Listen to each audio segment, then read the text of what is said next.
आत्मा है तभी तो संसार है, आत्मा नहीं है तो संसार ही नहीं है। तो कल ये बताया था क्या, आत्मा का प्रूफ, उसके बाद दिया था रीबर्थ, रीबर्थ का प्रूफ दिया था, नॉलेज नहीं। वो आपने सुना था? हाँ सुना था, cause and effect, cause and effect सुना था। तो ये तीनों बातें समझाई थी। फिर जन्म, जीवन और मृत्यु, ये तीन जो अवस्था है, जन्म, जीवन और मृत्यु, ये तीनों अवस्था कर्म फल है। इसमें कर्म का अंश नहीं है, जो मैंने कल कहा था। जन्म, जीवन और मृत्यु, ये तीनों अवस्था में कोई जगह कर्म नहीं है, कर्म फल है। और कर्म भाव सत्ता से होता है, इसमें मन वचन काया बीच में नहीं आता है। और भाव इंटेंशन के मुताबिक बनते हैं, एक्शन और स्पीच के मुताबिक नहीं।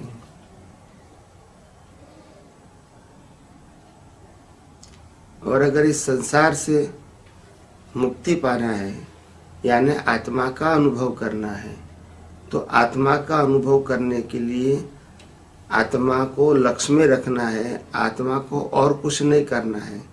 आत्मा को लक्ष्य में रख के ये दुनिया का सनातन सत्य सिद्धांत के रूप में जानने समझने की जरूरत है। इसमें कोई तप जप या क्रियाकांड पूजा पाठ, इससे अज्ञानता से कोई संबंध नहीं है। हमको विज्ञान से अज्ञान को डिमोलिश करना है। क्या करना है? दैट से। तो ये अज्ञान का नाश वही आध्यात्म मार्ग का पुरुषार्थ है। तब जब पाप पुण्य करना, शुभ क्रिया करना, वो पाप पुण्य के लिए, इससे आत्मा से, अपनी डेवलपमेंट से, आध्यात्मिक मार्ग में आगे जाने से उसका कोई कंसर्न नहीं है। वो भी कल मैंने बताया था। प्रारब्ध पुरुषार्थ दोनों की परिभाषा बताई थी, एग्जाम एंड रिजल्ट। फिर ये भी बताया था कि आपने किया हुआ भाव, आप जहां तक श्वास लेते हैं वहां तक आप इसको बदल सकते हैं। आप नेक्स्ट भर्ती की एग्जाम दे रहे हैं, तब तक कभी भी एग्जाम में लिखी गई कोई भी बात आप करेक्ट कर सकते हैं।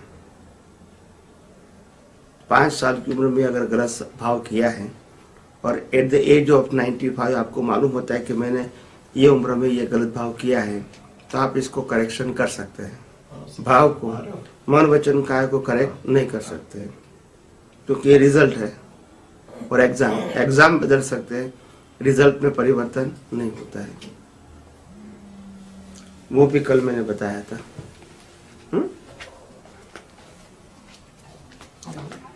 हेलो ज्योति, थोड़ा उशिरा नहीं है। तो बस ये कल मैंने बात कहा था, कही थी कल। अभी और आगे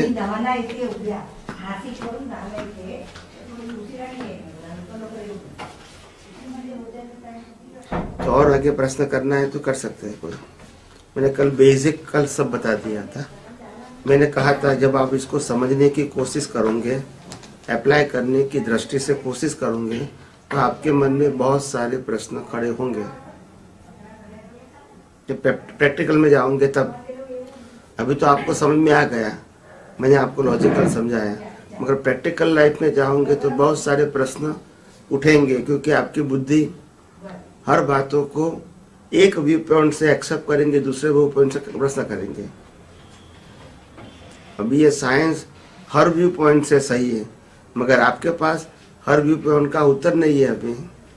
तो जहाँ जहाँ आपको कंफ्यूजन लगता है, क्वेरी लगती है, पजल लगता है समझने में, अप्लाई करने में, तो कोई भी प्रकार का प्रश्न कर सकते हैं। जैसे पूर्वज में बहुत सारी कुछ विधियां होती है हमारी। किसी का मृत्यु हो जाता है तो उसके पीछे भागवत कथा करना चाहिए, ऐसे कहते हैं। फिर हम लोग मोक्ष के लिए गंगा पर जाके जो विधि है सब वो करते हैं। तो ये विधि जरूरी है क्या?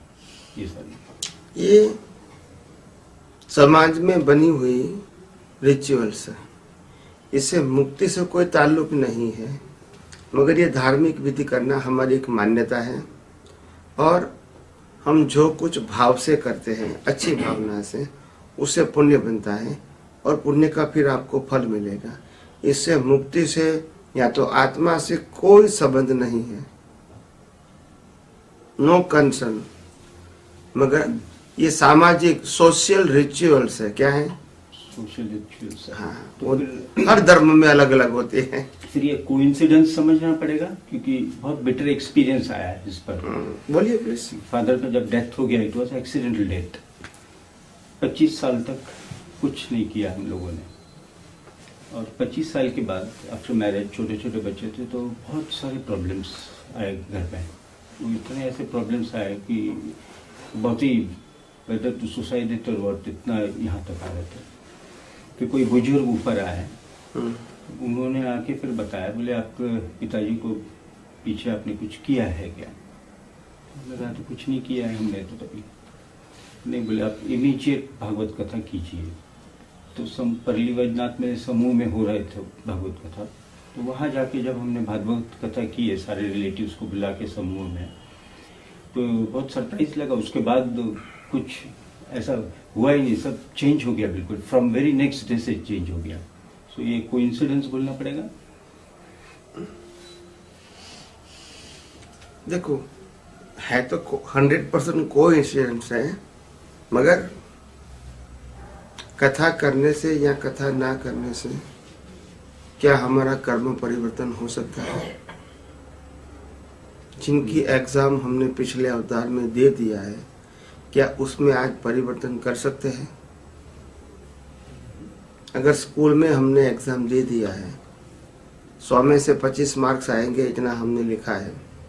अभी घर जाके आप दीवा करोगे, अगरबत्ती करोगे, माता जी की आरती करोगे, तो क्या मार्क्स बढ़ जाएंगे? क्या लगता है? हो गया।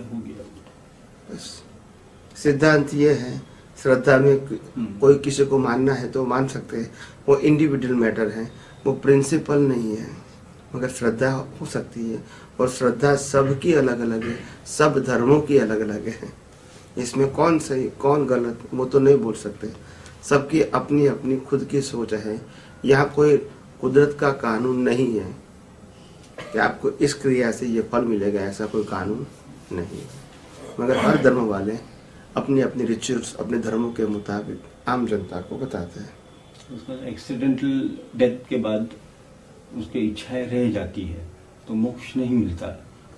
ये बात सच है वैसे? हम जिसको एक्सीडेंटली डेथ कहते हैं वो हमारे लिए सही है। नेचर के लिए कुछ भी एक्सीडेंटली होता नहीं है। An incident has a so many causes, and accident has a too many causes. आप समझे? बहुत सारे कारण होते तब एक्सीडेंट होता है, और इंसिडेंट्स में कम कारण होते हैं। तो इसीलिए हमको जो एक्सीडेंट लगता है वो कुदरत की भाषा में एक्सीडेंट नहीं है, वो इंसिडेंस ही है। आपके आयुष्य का अंत होने वाला है, तो संजोग कोई भी आ सकता है। आप स्कूटर से टकरा गए और मर गए, हम एक एक्सीडेंट कहेंगे। अगर बाथरूम में नहाते नहाते पाँव फिसल गया, ब्रेन हेमरेज हो गया, मर गए, इसको क्या कहोगे? क्या कहोगे? रास्ते में चलता है, रास्ते में आप चलते हैं और बिच्छू ने डंस लगा दिया, मर गए, क्या करोगे?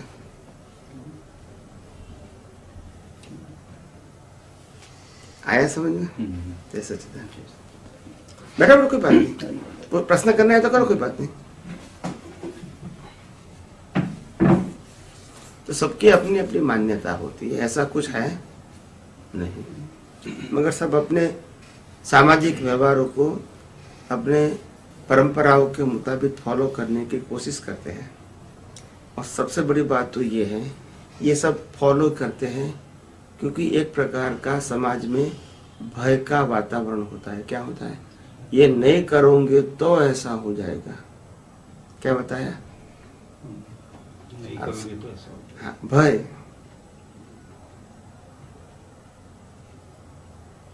तो आप तो वैष्णव होंगे तो आप कृष्ण भगवान की कथा कराएंगे, जैन हो तो क्या करेंगे, ब्राह्मण हो तो क्या करेंगे, मुसलमान हो तो क्या करेंगे, क्रिश्चियन हो तो क्या करेंगे? वो कथा नहीं कराएंगे तो क्या होगा इसका? उनके परिवार में किसी का एक्सीडेंटली डेथ हो गया तो ये सब तो नहीं कराएंगे, उसको कंसर्न ही नहीं है कथा से, तो फिर उसका क्या होगा? ये सबकी अपनी अपनी क्या है, मान्यता है।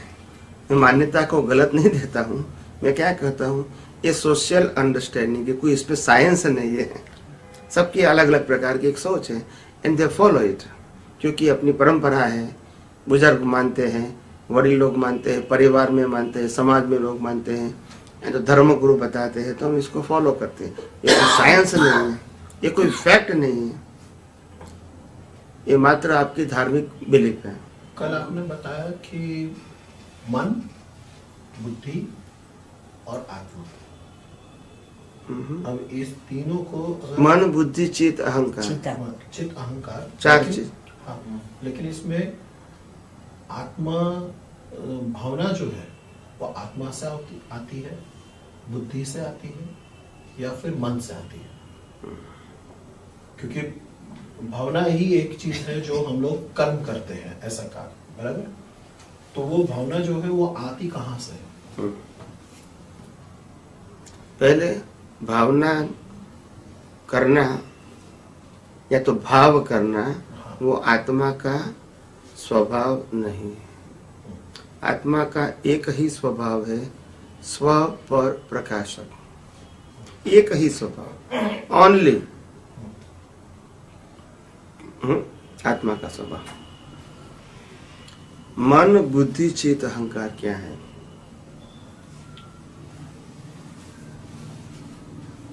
लाइव ईगो है, जीवंत अहंकार। क्या बताया? Live ego. ये लाइव ईगो जब विचार के रूप में काम करता है तो उसको टाइटल मिलता है मन। जब पिक्चर दिखाता है तो उसको टाइटल मिलता है चित्त। जब प्रॉफिट एंड लॉस दिखाता है तब इसको कहते हैं बुद्धि। और जब डिसीजन लेता है तब इसको कहते हैं अहंकार।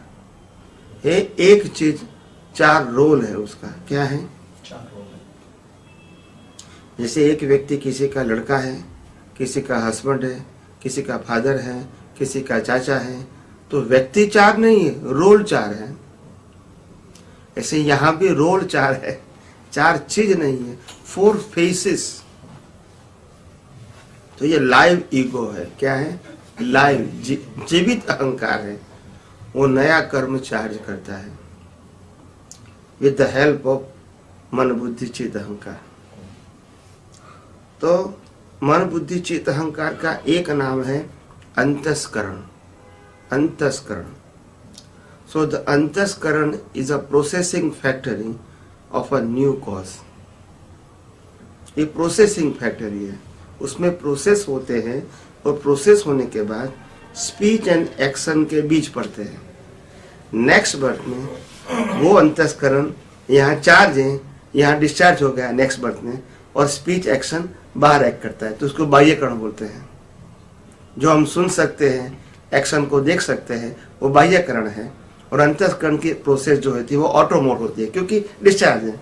चार्ज में आपके पास फ्रीडम है, डिस्चार्ज में ऑटो मोड हो जाता है, क्योंकि वो मैकेनिकल है। चार्ज तो कर दिया है, अभी प्ले हो रहा है। क्या हो रहा है उसमें? मैंने कल कहा था ना, from birth to death your whole life including your mind, speech and action is only play without your choice. Without your choice, उसमें चॉइस नहीं। प्ले होता है मगर चॉइस नहीं है। जैसे हम ड्यूट लेके आए और प्ले करेंगे तो जो अंदर है वो दिखाएगा, मगर उसमें परिवर्तन करने की चॉइस नहीं है। Same thing. तो live ego they create the new cause with intention. आपका इंटेंशन क्या है? इंटेंशन के मुताबिक नया भाव, नया कर्म चार्ज होगा। तो बाकी चार जो चीजें हैं वो प्रोसेस होती है। क्या होती है? प्रोसेस। Of course. तो वो प्रोसेस में कभी कोई एक चीज ज्यादा हो सकता है, सुपरसीड करके फिर उसके हो सकता है, एक्शन लेते हैं। Of course. कभी मन का रोल ज्यादा होता है, कभी बुद्धि का ज्यादा होता है, कभी चित्त का ज्यादा होता है, कभी अहंकार। कुछ भी नहीं है तो अहंकार का भले नुकसान हो जाए, मेरे को ये करना ही है, तो ये इसमें अहंकार सबसे बड़ी चीज हो गई। कभी लोभ आ जाता है तो बुद्धि आ गई। वो कहते हैं बनिया को कितनी गाली दो कुछ बोलेगा नहीं, पैसा मिलता है ना बस। और क्षत्रिय को क्या कहेंगे, पैसा कुछ नहीं चाहिए मेरे को, मेरा अपमान क्यों किया। तो सबका वैल्यू क्या होता है, अलग अलग होता है। चित्त वो माया जाल के लिए काम होता है। आदमी कुछ भी सरल सीधा है मगर माया जाल में फंस जाता है, क्योंकि ऐसा दिखता है ना उसको। और मन ज्यादातर विचार करता है तो भीख और भय उत्पन्न होता है। तो सब चारों का अलग अलग रोल है, मगर चारों में प्रोसेस होके स्पीच और एक्शन का बीज होता है, जो नेक्स्ट बर्थ में ये 6 चीज रिजल्ट के फॉर्म में आती है। और रिजल्ट में दो डिवीजन है, एक बाह्यकरण स्पीच एंड एक्शन, अंतःकरण मन बुद्धि चित्त अहंकार। मगर पूरा पैकेज वो डिस्चार्ज है। यहाँ चार्ज, यहाँ डिस्चार्ज। तो चार्ज किया हुआ है तो उसमें डिस्चार्ज आएगा, तो डिस्चार्ज के साथ अपने आप सफरिंग आ जाएगा। स्पीच भी आएगी, एक्शन भी आएगा। क्यों आपको एक्शन करना है? The nature will create the circumstances of suffering. आपको जो भुगतान करना है उनके सर्कमस्टांसेस कौन बनाएंगे? नेचर। क्योंकि आपको नहीं मालूम कि आपने कौन से कर्म किए, मगर नेचर को मालूम है। मतलब हमें अगर कर्म करना है तो कर्म जो है वो ये 4 लोगों के साथ ही करना है। या है तो एक ही। हाँ, लेकिन इसको अलग अलग करके इन्हीं के साथ ही काम करना है। या इन्हीं के साथ काम करोगे तो ये वो कर्म हो जाएगा। और इसीलिए कहा आपका अगर ज्ञान और दर्शन शुद्ध हो गया तो अपने आप वो नॉर्मल हो जाएंगे, चारों चार। अच्छा, आपका ज्ञान और दर्शन शुद्ध हो गया तो अपने आप ये सब नॉर्मल हो जाएगा। अभी संसार में आपने जैसे कहा नॉर्मल, मतलब कि ये नॉर्मल का मतलब ये जिसमें कभी किसी को ओवरटेक नहीं करेगा। नहीं, ये नॉर्मल का मतलब होता है इसमें राग नहीं होता है, द्वेष नहीं होता है, उसमें क्रोध मान माया लोभ नहीं होता है, उसमें मालिकीपन और कर्तापन नहीं होता है। That's it. वो कहते हैं नॉर्मल। ये सब चीजें संसार को प्राप्त करने का, संसार बढ़ाने के लिए, नए कर्म चार्ज करने के लिए, ये सब रॉ मटेरियल है। राग द्वेष क्रोध मान माया लोभ मालिकी भाव कर्तापन, ये सब रॉ मटेरियल है। ये रहेगा वहां तक तो चार्ज सांसारिक ही होएगा, जिसमें भुगतान रहेगी पाप की या तो पुण्य की। मैं भगवान की भी भक्ति करता हूँ, क्यों करता हूँ? भीख मांगने के लिए करता हूँ, कुछ चाहिए मेरे को। तो हर बात के अंदर क्या होता है, आदमी के अंदर भीख और भय है। वो खुद भगवान है मगर वो समझता नहीं है। यही तो सबसे बड़ी अज्ञानता है, यही तो सबसे बड़ी कमजोरी है। वो खुद भगवान है और बाहर का भगवान वो तो हमने स्थापित किया है। क्या है? स्थापित भी हमने किया है, पूजा भी हम करते हैं, आप समझे ना? और उसको खंडित भी हम ही करते हैं। विरोध पार्टी वाले खंडित कर देते हैं इसको। क्या करेंगे? एक धर्म वाले दूसरे धर्म वाले को, मूर्ति को, मंदिर को तोड़ देंगे। तो ये सब इंसान ही तो करता है, बनाते भी वो है, मानते भी वो है, उसको तोड़ते भी वो है। इसमें कोई सच्चा भगवान नहीं है, मगर हजारों लाखों करोड़ों लोगों की उसमें आस्था बनी हुई है। That's it. इसीलिए उसको गलत नहीं कहेंगे, रिलेटिव व्यू पॉइंट कहेंगे। क्या कहेंगे? सबका अपना अपना व्यू पॉइंट है। भगवान की मान्यता के ऊपर अपना अपना व्यू पॉइंट है, मगर रियल व्यू पॉइंट से by fact God is by your real self, because you are permanent. कोई भी मूर्ति या मंदिर परमानेंट नहीं हो सकता है, हम परमानेंट है। बॉडी टेम्पररी है मगर सोल कैसा है? परमानेंट। और तभी तो रीबर्थ है। तो इसीलिए वो खुद परमात्मा है, खुद चेतन है, खुद अनंत शक्ति वाला है, मगर उसी ज्ञान का उसके ऊपर जो अवेयरनेस है वो अवेयरनेस नहीं है। क्यों नहीं है? क्योंकि अज्ञान, वो अज्ञान के कर्टेन है। किसके कर्टेन है? कर्टेन अज्ञान के है। अगर ऐसा होगा तो क्या होगा? मैं मर जाऊंगा, नुकसान होगा मेरा। तब कुदरत कहते हैं भाई तुम पैदा होते ही मरते, एवरी मोमेंट आप मर रहे हैं, every moment you die without any process, you exhaust your life, right और रॉन्ग? उसमें चॉइस है, मर ही तो रहे। आज 3 फरवरी 2019 है, वो लाइफ में कभी दूसरी बार नहीं आएगी। आज का लाइफ खत्म हो गया बस, वो दूसरी बार नहीं आएगा कभी। तो आज के दिन के लिए तो हम मर गए न, कल तो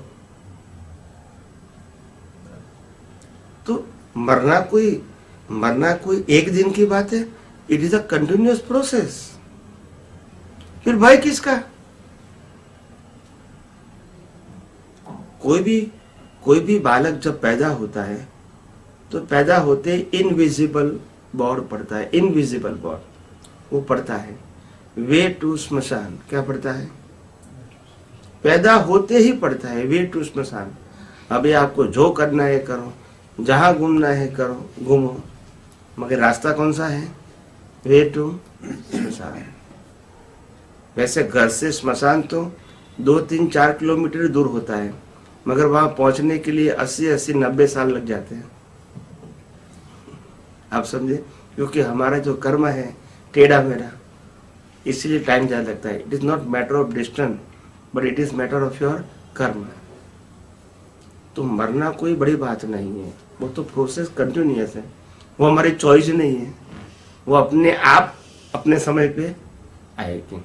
यानी मौत के भय की जरूरत नहीं। दूसरा भय होता है साधन संपत्ति संबंध और सत्ता का भय होता है कि अगर ये है और चला जाएगा तो कुदरत का कानून ये कहता है आप पैदा होने के बाद आपको जो कुछ मिला, साधन संपत्ति सत्ता और संबंध, जो कुछ मिला, और आज भी जो कुछ आपको मिल रहा है, वो सब चीजें आती है जाने के लिए। किसके लिए आती है?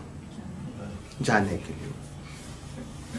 पैसा भी आएगा जाएगा, संबंध भी आएंगे खत्म हो जाएंगे, नए बनेंगे पुराने खत्म होंगे, संपत्ति भी आएगी चली जाएगी, सब अपने समय पे आता है और जाता है। और अगर कोई भी चीज अगर हमारे पास लास्ट मोमेंट तक टिकती है तो कुदरत कहती है लास्ट मोमेंट पे हम सब कुछ आपके पास से ले लेते हैं, ये बॉडी भी। यस और नो? तो आप किसको बचाना चाहते हो?